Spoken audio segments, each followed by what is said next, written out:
So for Oppo A18, we will check the main camera and the selfie camera.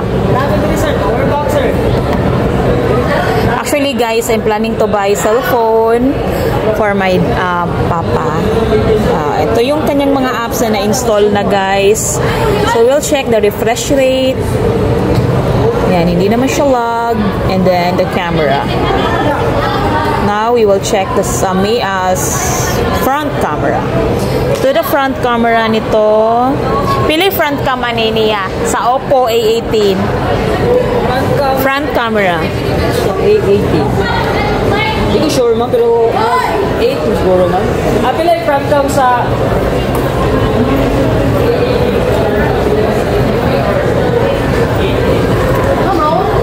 Yes ma'am, 8 na siya ma'am. 8 MP? Yes. Not bad oh.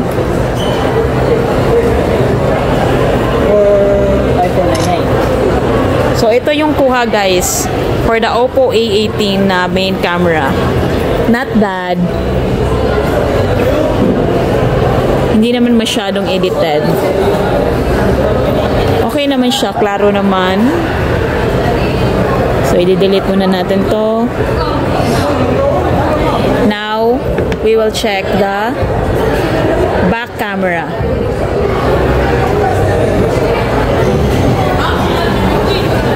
So the back camera naman tayo guys.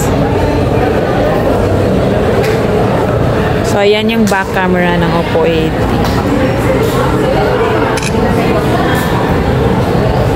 So ito naman yung kuha niya guys. So yung klaro ang linaw in fairness. For a budget friendly phone, 4,699. Sulit yung babayaran nyo nito guys. So ang linaw niya. In fairness, maganda talaga yung Oppo, no? What I am using is a Samsung Galaxy A35. Ang linaw niya guys, in fairness. Maganda ang Oppo guys. Wala akong masabi kapag camera. Maganda, palaban sila sa camera talaga. Now, for the video camera naman tayo guys. Video. For the back camera. Yan, sa mga naghahanap ng pang-raffle ngayong Christmas party ninyo, I think this is the best na pang-raffle guys. Ayan. So, let's start the video. Wait a minute.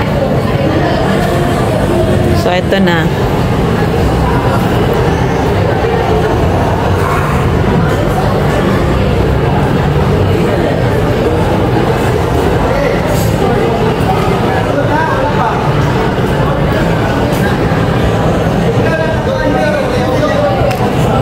So, ito yung kuha ng ating video.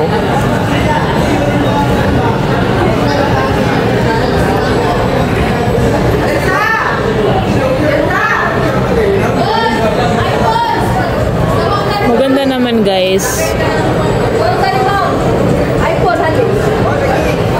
Ulit natin.